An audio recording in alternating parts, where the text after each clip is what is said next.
Buen día, estimados amigos. Desde Uruguay les habla Rubén Flores Dapkevicius. Soy doctor en Derecho, postdoctor, profesor de posgrado de la Universidad de Buenos Aires. Tengo aproximadamente unos 50 libros publicados, etc. Es un gusto para mí estar con ustedes en esta jornada internacional de Derecho. Unión por Río Grande do Sul. Seremos concretos, vamos a hablar de un tema muy novedoso, simplemente a presentarlo, es el que hace relación a los neuroderechos, neurotecnología y neurociencia. Corresponde distinguir estos conceptos y observar cuál es su regulación actual en los diversos países, si es que existe.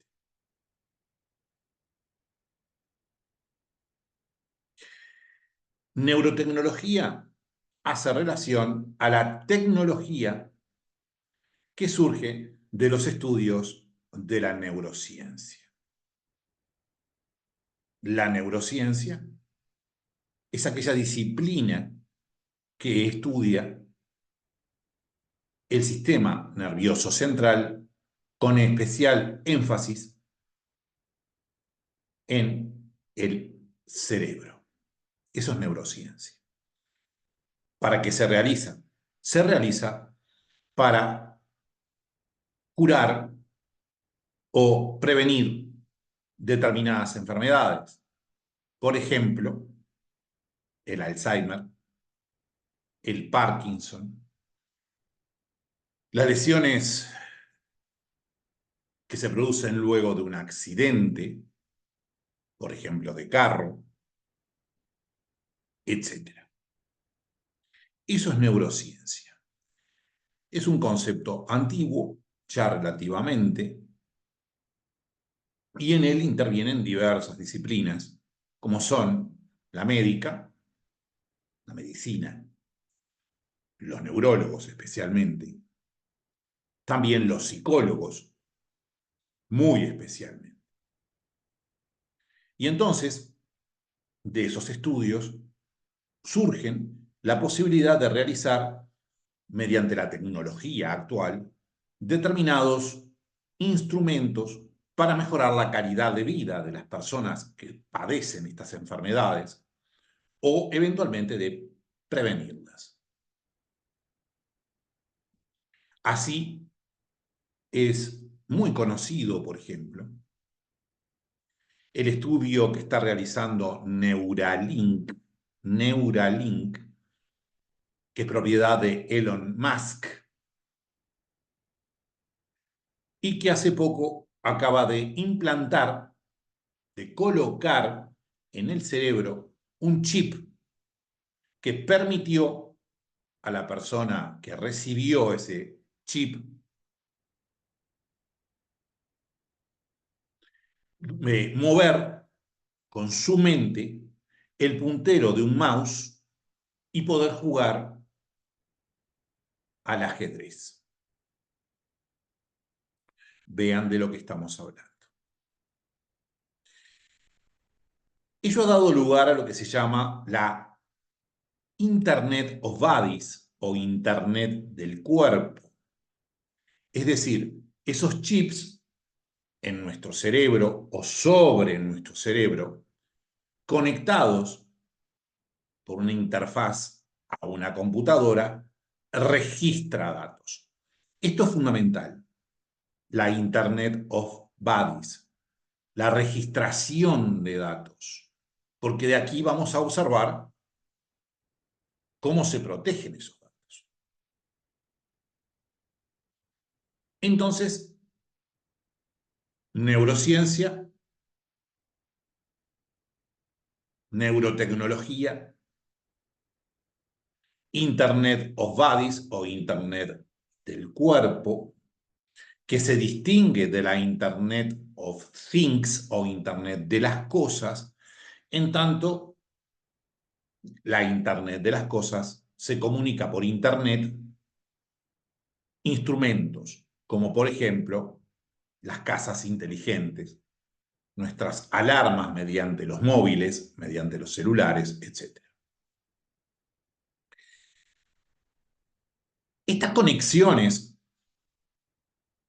tecnológicas, además avaladas por la inteligencia artificial cada vez más desarrollada, permite a los médicos y al personal médico, a los psicólogos también, evidentemente en la neurotecnología intervienen los ingenieros, permiten recopilar datos.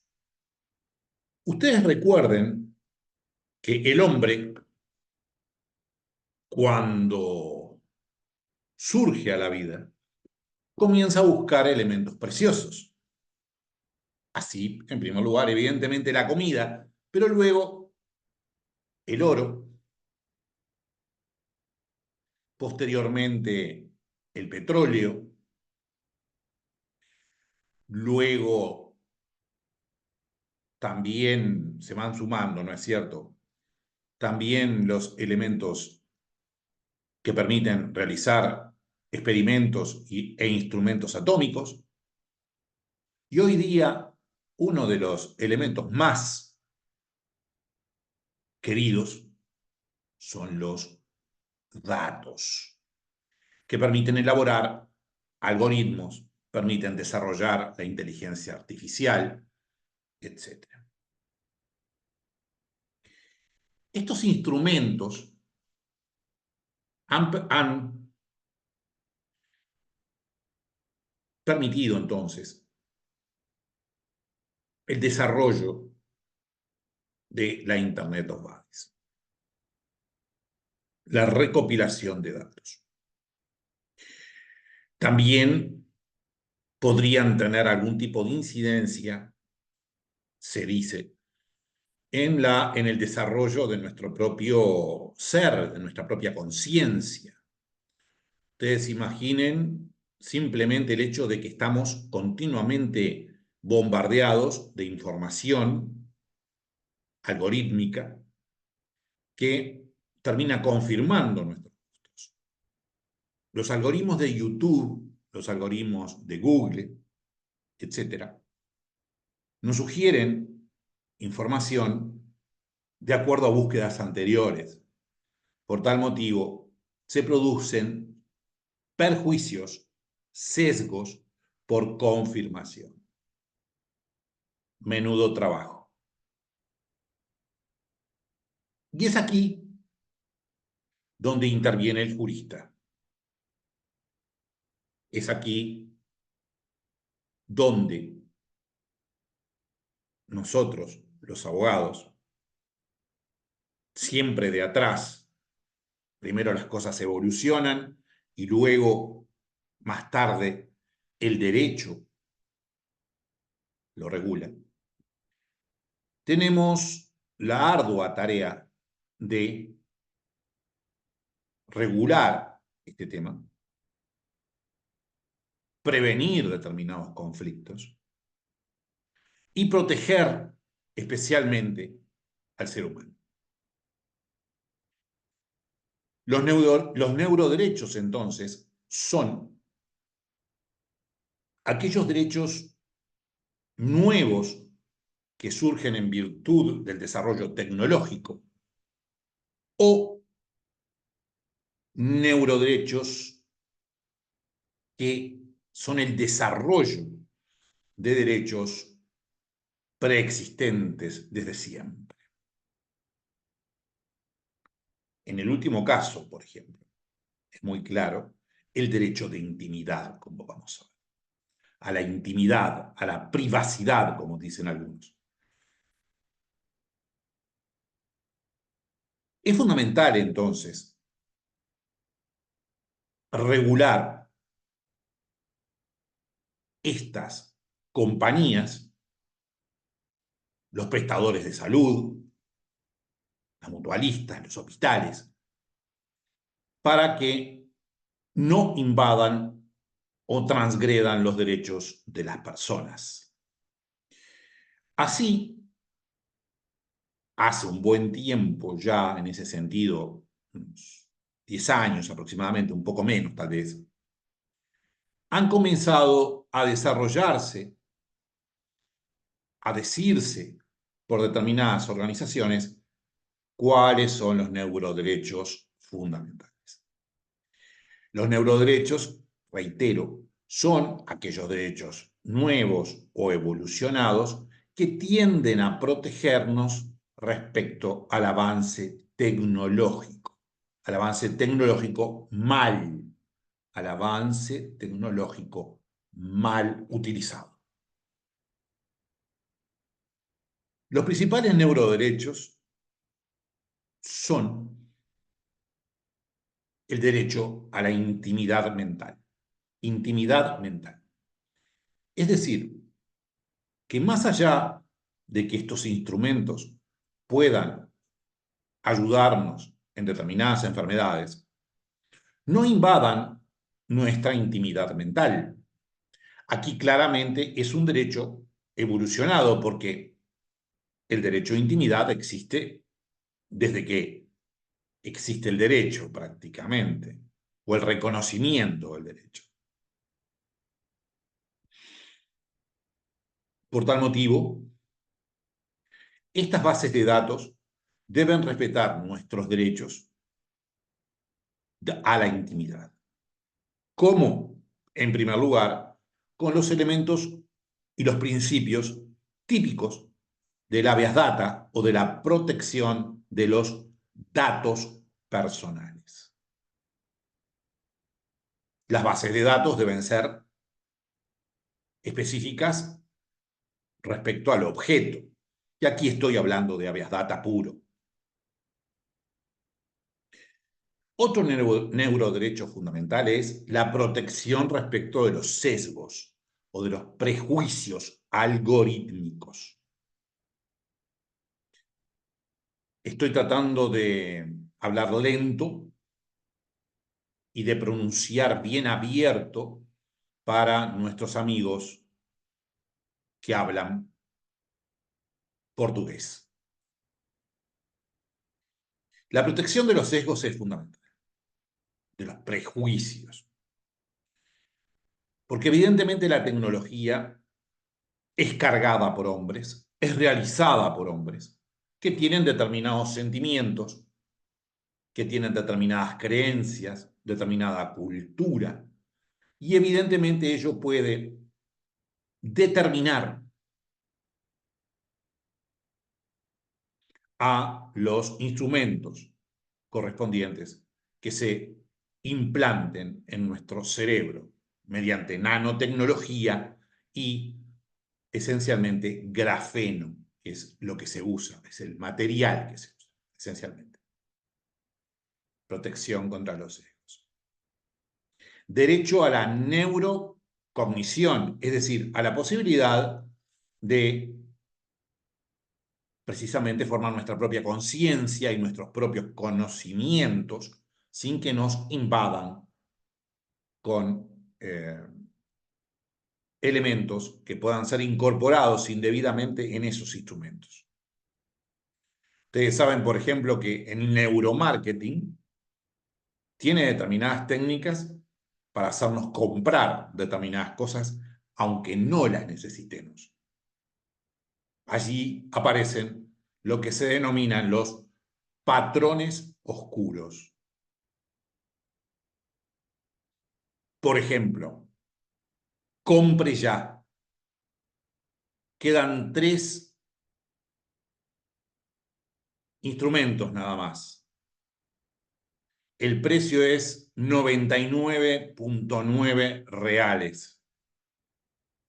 Nos están manipulando. El derecho a la cognición libre es precisamente tratar de evitar que nos manipulen. Un derecho que es relativamente nuevo es el de la neutralidad tecnológica en estos temas que tienen que ver con los neuroderechos, comenzando por el Estado. También la igualdad en el acceso a estos instrumentos. Panorama actual de la regulación de los neuroderechos.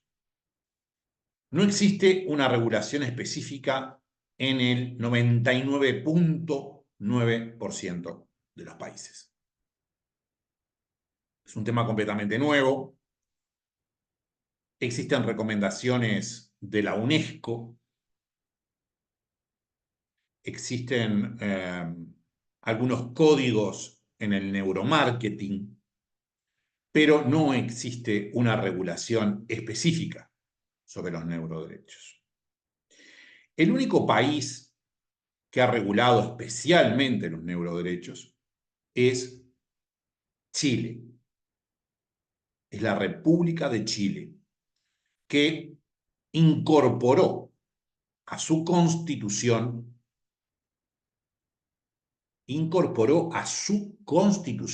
está en la constitución, el tema de la defensa del ser humano, de la prioridad del ser humano, de la intimidad del ser humano ante el desarrollo de las tecnologías, permitiendo a la vez este desarrollo. Porque por un lado, debemos proteger sin lugar a dudas al ser humano, pero también propiciar el desarrollo de estos avances tecnológicos. Chile, país de avanzada. El año pasado ya se dictó una sentencia sobre el tema, así que inclusive se está realizando jurisprudencia en Chile. Trataba de una vincha, o sea, no algo dentro del cerebro, sino una vincha, y allí se resolvió mediante un mandato de seguranza, un amparo, un recurso de protección, se dice en Chile. En Brasil se presentó un proyecto de reforma constitucional para agregarse a la lista grande de derechos que existe en la Constitución en el artículo correspondiente, precisamente el tema de la protección. Existe una iniciativa en el Senado brasileño en ese sentido respecto de los neuroderechos. Hemos presentado el tema. Es un tema que debemos seguir. Es un tema que ustedes pueden consultar inclusive en la base de Plan Alto. La Constitución chilena es muy clara en ese sentido.